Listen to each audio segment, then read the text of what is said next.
हम बोले स्पीकर साहब, यदि विधायकों को 3 लाख रुपया दिए हैं फर्नीचर के लिए और नहीं हो रहा है, इन लोग 10 लाख मांग रहे हैं, 1 रुपया एक्स्ट्रा मत दीजिए, इन लोग को दरी दीजिए सोने के लिए। मेरे विधायक ना बनने से पहले लोग ये चर्चा करते थे कि विधायक तो दूर की बात है, मुखिया का चुनाव लड़ने के लिए हमें हिम्मत जुटाना पड़ता है कि कैसे लड़े, इतना खर्चा होता है। लेकिन आज जैसे ही हम चुनाव जीत कर आए हैं, आम जनता को, एक नौजवान को, एक भाई एक बहन को ये हिम्मत मिला है कि जरा महतो एक मिट्टी के घर से विधायक बन सकता है, तो हम क्यों नहीं बन। क्या पुरलिया वाले, हम धनबाद बोकारो चास चंदन क्यारी वाले, और आपका हमारा नाता वही है जो अतीत में हमारा नाता है। हम मान भूमि का हिस्सा है, गौरवशाली मान भूमि का हिस्सा है, हम ग्रेटर झारखंड उस मान का हिस्सा है। इसलिए फिर कहेंगे, आप हमारे दिल में और हम आपके दिल में, यही हमारा नाता है। भले बीजेपी और तृणमूल एक दूसरे को कितनों गाली दे, लेकिन बोल दीजिए कि विधायक लोग को आज के बाद से 10 लाख का सैलरी देंगे, सब बोलेगा बढ़िया नियम बना रहे हैं। जंगल महल के पावन धरती कोनो जिला तोरानी घूरे पारिया, चाहे पुरुलिया रहे, माकुड़ा रहे, मेदिनीपुर चाहे झारग्राम, चाहे बागमुंडी रहे, बलरामपुर रहे, बंदवान रहे, रघुनाथपुर रहे, पारा रहे या जयपुर रहे, कोनो विधानसभा घूरे पारिया, आज की लोकल स्थानीय स्तर की स्थिति यहाँ है, की स्थिति यहाँ सड़क का है, बिजली का है, पानी का है, और सुविधा कर है। कहे न जे लोग गिला कोलकाता में बसी के राज्य के चला एक काम कर रहा तो अखनी के कोलकाता के बाहर कर दुनिया देखे लिए नहीं पावा। अखरानी यदि कोलकाता के बाहर एक दुनिया देखे पड़ता, यदि उन लोगों को कलकत्ता से बाहर की दुनिया दिखती, तो आज जंगल महल से और पुरुलिया से यहाँ भारी संख्या में नौजवान दूसरे राज्यों में, दूसरे क्षेत्रों में पलायन नहीं कर रहे होते। इसलिए आज इस क्षेत्र के नौजवानों को अपने वोट, अपने मत की ताकत का आभास कराना है और इस बार इस क्षेत्र से एक सशक्त आवाज को कलकत्ता के विधानसभा के भीतर पहुंचाना है, जो यहाँ के रोजगार की, यहाँ के शिक्षा की, यहाँ के स्वास्थ्य व्यवस्थाओं को सटीक और मजबूत करने की बातों को रखे। ऐसे नौजवानों को विधानसभा तक लेकर जाने की आवश्यकता है। आज आप जानते हैं, आप सभी जानते हैं कि आज हमारे देश की स्थिति क्या है, आज परिस्थिति क्या है, और इस परिस्थिति का, इस स्थिति का कारण क्या है, ये सभी जानते हैं। कारण यही है कि हम जिन्हें अपने वोटों के माध्यम से चुनने का काम करते हैं, उनके विजन में उनकी दूरगामी सोच न होने के कारण, उनके जमीनी लोगों के साथ जुड़ाव नहीं होने के कारण उन्होंने कभी मूलभूत समस्याओं की ओर ध्यान नहीं दिया है, न ही उनका निराकरण करने का प्रयास किया है। आज समय की मांग है, बदलाव चाहिए, चाहे वो झारखंड रहे, चाहे वो बंगाल रहे, चाहे उड़ीसा रहे या छत्तीसगढ़ रहे। आज समय की मांग है कि इस देश की राजनीति में नौजवानों की भागीदारी होनी चाहिए। आज की युवा पीढ़ी अभी आप देखिएगा, एक सप्ताह के बाद आईपीएल क्रिकेट का मैच होगा, वो दिन भर चिंता में रहेंगे कि भाई हमारी फेवरेट टीम मुंबई इंडियंस हो, चेन्नई सुपर किंग हो या रॉयल चैलेंजर बेंगलुरु हो, उसका टीम 11 क्या होगा। वो दिन भर चिंता करेंगे कि कौन 4 फॉरेनर प्लेयर इस टीम में खेलेंगे, लेकिन उसे इस बात की चिंता नहीं होगी कि हमारे गांव में जो स्वास्थ्य केंद्र बंद पड़ा है वो शुरू ठीक कैसे होगा, हमारे गांव के स्कूलों में टीचर की कमी है वो ठीक कैसे होगा, इस बात की हमें चिंता नहीं हो पाती है। इसीलिए नौजवानों ने एक नारा दे दिया है, आई हेट पॉलिटिक्स। भाई अगर आप पॉलिटिक्स से नफरत करेंगे तो फिर बेकार लोग राजनीति में आएंगे और आपके ऊपर शासन करेंगे। ये पढ़े लिखे नौजवानों की बोली है कि हमको पॉलिटिक्स पसंद नहीं है, आई डोंट लाइक पॉलिटिक्स। तो जब पढ़े लिखे नौजवान कहेंगे आई डोंट लाइक पॉलिटिक्स, तो बेकार लोग तो कहेंगे चलिए अच्छा मौका है, अच्छा मौका है। याद रखिएगा, हमेशा याद रखिएगा, आप इंजीनियर बनना चाहते हैं, आप डॉक्टर बनना चाहते हैं, आप जो भी बनिए, भाई परीक्षा तो नेता लोग ही ना लेंगे। वो पॉलिसी लेकर नहीं आएंगे तो आपका इंजीनियर का डिग्री बेकार हो जाएगा। आप इंजीनियरिंग कर लिए, पता चला 10 साल बहाली नहीं हुआ। आप मेडिकल की पढ़ाई कर लिए, पता चला 10 साल बहाली ही नहीं हुआ, नया कोई अस्पताल बना ही नहीं, तो फिर आपको पढ़ लिख के दूसरे देशों में जाना पड़ेगा। फाइनल निर्णय विधायिका का है। आपके किचन से लेके एक सुई से लेके हर वो काम जो हमारे जीवन में जरूरत के रूप में पड़ता है, उसका निर्णय विधायिका लेती है, उसका मोल दर भाव विधायिका करती है। तो आप सोच सकते हैं, आज अगर कहीं एक पुल गिर जाता है तो मान के चलिए कुछ लोगों की जानें चली जाती है, क्योंकि एक इंजीनियर ने बेकार काम किया है। अगर एक डॉक्टर बेकार काम करेगा तो ठीक इलाज नहीं होने के कारण 1-2 लोगों का जान जा सकता है, लेकिन एक लीडर अगर बेकार काम करेगा, जिंदा तो आप रहेंगे लेकिन जीते जी मार दिया जाएंगे। आप जिंदा तो रहेंगे लेकिन जीते जी मार दिए जाएंगे। इसलिए जितना इंपॉर्टेंट एक डॉक्टर है, जितना इंपॉर्टेंट एक वकील है, जितना इंपॉर्टेंट एक इंजीनियर है, उससे ज्यादा इंपॉर्टेंट इस देश में लीडर है। क्योंकि भारत एक संवैधानिक देश है और संविधान का सुरक्षा कहां से होता है? या तो देश की संसद से या तो राज्य की विधानसभा से। इसलिए नौजवानों को अपने आंखों को खोलना होगा, आपको ध्यान से देखना होगा कि आज हमारा देश, हमारा राज्य कहां जा रहा है। हमने राजनीति में दिलचस्पी लेना छोड़ दिया है, इसलिए उन लोगों ने राजनीति में दिलचस्पी लेना आरंभ किया है जिनको राजनीति सेवा नहीं, अपना सुख चाहिए। आज देखिए हमारे झारखंड में अभी हमारे राज्य के स्टूडेंट स्कॉलरशिप के लिए परेशान हैं और हमारे एक विधायक विधानसभा में बोल रहे हैं कि सर हम लोग को 10 लाख रुपया दीजिए फर्नीचर के लिए। हम बोले भाई क्या हो रहा है? हम तुरंत बोले सुनिए, हम बोले स्पीकर साहब, यदि विधायकों को 3 लाख रुपया दिए हैं फर्नीचर के लिए और नहीं हो रहा है, इन लोग 10 लाख मांग रहे हैं, 1 रुपया एक्स्ट्रा मत दीजिए, इन लोग को दरी दीजिए सोने के लिए।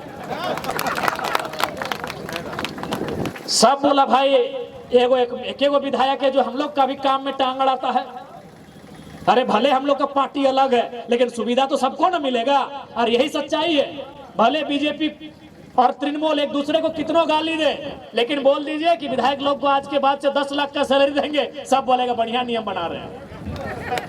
खाली बोल दीजिए कि आज के बाद बंगाल सरकार ये निर्णय करती है कि सभी 294 ना, सभी विधायकों को बंगाल में 10 लाख रुपए सैलरी दिया जाएगा, तो अपना बीजेपी तृणमूल का विरोध करेगी, ना कांग्रेस ना वामपंथी।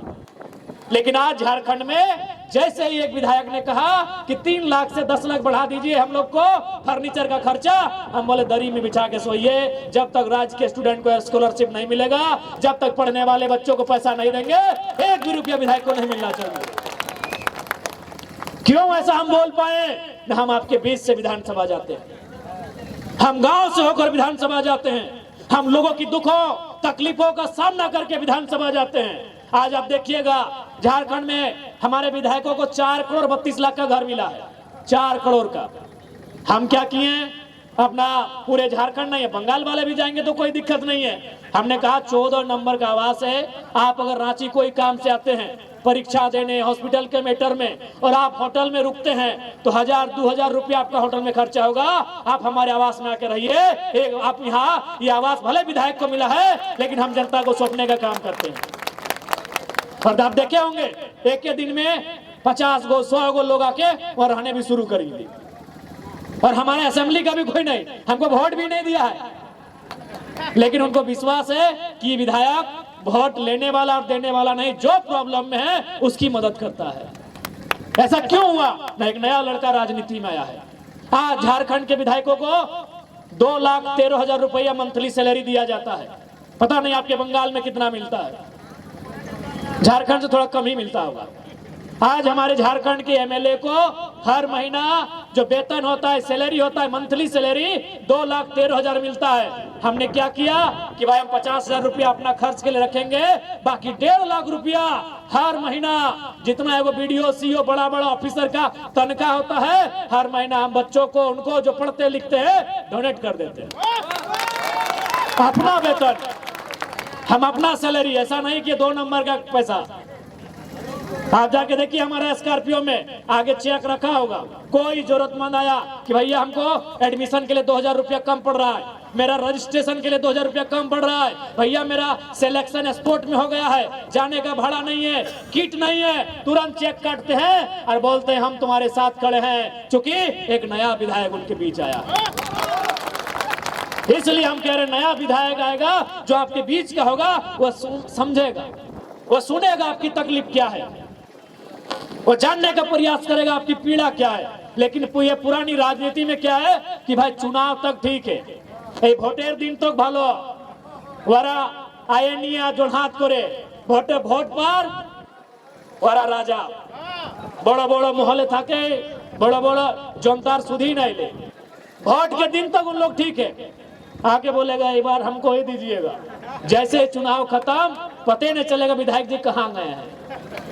इसलिए आज पूरे देश को आवश्यकता है राजनीति में बदलाव करने की। आज पूरे देश की आवश्यकता है कि राजनीति में बदलाव हो, नए नौजवान राजनीति में आए और वो जरूरत, जो जनता की जरूरत है, जो जनता की बेसिक नीड्स है, उनकी बात करें, उन्हें वो पार्लियामेंट में रखे, उन्हें वो असेंबली में ले जाए और उन पे सरकार से बहस करे, उन पर सरकार से मुकाबला करे। आज देखिएगा झारखंड विधानसभा में जब जब हम सवाल के लिए खड़े होते हैं, मंत्री लोग एकदम हालत खराब हो जाता है कि विधायक जी कौन सा क्वेश्चन करेंगे। इसलिए आज नौजवानों को मेरा यही संदेश रहेगा, निसंदेह आप अपने अपने विधाता को मानिए। विधाता का मतलब किसी के लिए ईश्वर, किसी के लिए खुदा, किसी के लिए वाहेगुरु, किसी के लिए गॉड। आप बेशक अपने अपने विधाता को दिलो जान से मानिए, लेकिन याद रखिएगा आपकी सुविधा विधाता के यहाँ से नहीं, विधायिका के कुछ करने से होगी। आपके शिक्षा की सुविधा विधायिका के कुछ करने से बेहतर होगी, आपके पढ़ाई लिखाई की सुविधा विधायिका के कुछ करने से होगी, आपके बच्चों का उज्जवल भविष्य, आपके राज्य का, आपके जिले का बेहतर भविष्य विधायिका के कुछ करने से होगा। बाकी विधाता का हम भी सम्मान करते हैं, आदर करते हैं, आस्था इस देश के कण कण में बसा है। लेकिन याद रखिएगा आज समस्या का समाधान कहीं है तो विधायिका के पास है। विधायिका जो गवर्नमेंट होती है उसके पास पॉलिसी है, वो पॉलिसी तय करेगी कि हम शिक्षा को बजट कितना देंगे, वो पॉलिसी तय करेगी कि इस बार हम ग्रामीण विकास को कौन सा बजट देंगे, इस बार हम भू राजस्व को कौन सा बजट देंगे, इस बार हम नौकरियों के लिए कितना बजट देंगे, इस बार हम बाकी कौन कौन विषयों के लिए कितना बजट देंगे। ये तय विधायिका करती है, विधाता नहीं। इसलिए नौजवानों मैं आपसे आग्रह करूंगा कि देश में जो चल रहा है, देश में जो घट रहा है, उस राजनीति के पैटर्न को तोड़िए, उस राजनीति के तरीके को बदलिए और इस बार एक नए संकल्प के साथ नए नेताओं को सामने लाइए। जितने नए नेता सामने आएंगे, जितने नौजवान इस राजनीति में आएंगे, बदलाव उतना होगा। आज कोई, जब मेरे विधायक ना बनने से पहले लोग ये चर्चा करते थे कि विधायक तो दूर की बात है, मुखिया का चुनाव लड़ने के लिए हमें हिम्मत जुटाना पड़ता है कि कैसे लड़े, इतना खर्चा होता है। लेकिन आज जैसे ही हम चुनाव जीत कर आए हैं, आम जनता को, एक नौजवान को, एक भाई एक बहन को ये हिम्मत मिला है कि जरा महतो एक मिट्टी के घर से विधायक बन सकता है तो हम क्यों नहीं बन सकते। हम मानते हैं भाई कि आज हमारा सैलरी 2 लाख रुपया है, लेकिन जिस दिन हम विधायक नहीं बने थे हमारा घर कैसे चलता था आपको बता दे। हमारे एक चाचा हैं जिनकी दोनों आंखें नहीं है, हैंडीकैप्ड है, विकलांग है, उनको 1000 रुपए का पेंशन मिलता है। हमारी दादी है जो लगभग 100 साल का उम्र उनको होने वाला है, उनको वृद्धा पेंशन मिलता है। और हमारी माँ है जिन्हें 3000 रुपये उस समय मिलता था, क्योंकि हमारे पिताजी झारखंड आंदोलनकारी हैं। झारखंड आंदोलन के शहीद हैं और झारखंड सरकार झारखंड आंदोलनकारियों को 3,500 रुपया उनके आश्रितों को देती है। यानी सोच सकते हैं हमारे घर में कोई ढंग का नौकरी भी नहीं था, 1,000 रुपए का पेंशन हमारी दादी को, 1,000 रुपए का पेंशन हमारे चाचा को, दोनों आंख नहीं है, और 3,500 रुपए का पेंशन हमारी माँ को, क्योंकि हमारे पिताजी झारखंड आंदोलन के शहीद हैं। उस परिवार से आके हम विधायक बने हैं। जब कोई सुनता है, सोचता है, तो दिमाग हिल जाता है। हाँ है, हम आज विधायक हैं, आज हम लोग को सारी सुविधाएं हैं, लेकिन जिस दिन विधायक नहीं थे, एक साधारण परिवार से हम यहाँ तक आए हैं। और हम इसीलिए हम जनता की बात करते हैं, इसीलिए हम जनता की बात करते हैं, इसीलिए हम बागी विधायक के रूप में झारखंड में जाने जाते हैं, क्योंकि हम जनता के बीच से आए हैं। इसलिए आप सभी से आग्रह है, आप सभी से अनुरोध है कि इस बार 26 के चुनाव में इस बंगाल की धरती में, जिसे माय माटी मानुष की धरती कहा जाता है, जैसे हमारे झारखंड में जल, जमीन और जंगल, हमारे झारखंड का आधार कहा जाता है जल, जमीन, जंगल, आपके बंगाल के आधार को कहा जाता है माय माटी मानुष। इस धरती में, बंगाल की गौरवशाली धरती, जिसका एक सांस्कृतिक विरासत है, एक कल्चरल आइडेंटिटी जिस स्टेट की है, आज मैं इस राज्य के सभी नौजवानों से, विशेषकर जंगल महल के नौजवानों से, बुजुर्गों से, माताओं से, बहनों से, अभिभावकों से ये आग्रह करूंगा, इस बार जेल के समर्थित उम्मीदवारों को चुनाव में भारी मतों से विजय बनाकर असेंबली तक पहुंचाए। मैं पूरा उम्मीद और आशा और विश्वास दिलाता हूं, जैसे एक विधायक झारखंड में हालत सिस्टम का खराब करके रखे हैं, बंगाल में भी वो व्यवहार, बंगाल में भी वो दृश्य देखने को मिलेगा। क्योंकि हम लोग का सिंबल अभी बंगाल में क्या होगा वो कंफर्म नहीं हुआ है, आपको बताना चाहेंगे। क्योंकि क्या है, जो नियम है किसी पार्टी के चुनाव चिन्ह को कंटिन्यू करने का, उसमें हम लोग थोड़ा सा चूक हो गया था झारखंड में, तो चुनाव चिन्ह हमारा क्या होगा वो अभी कंफर्म नहीं है। लेकिन जो भी चिन्ह होगा, प्रत्याशी हमारे 1-2 दिन में क्लियर हो जाएंगे। जो भी हमारे प्रत्याशी हो, चाहे बागमुंडी हो, जयपुर हो, बलरामपुर हो, पुरलिया हो या पारा हो, इस ठंडा ठंडा में बंगाल की पारा का हाई कर दीजिएगा, ये आपसे अनुरोध होगा। क्योंकि फिर से बारिश तेज होने लगी है और ये नई बारिश है, इसमें बीमार होने की संभावना है।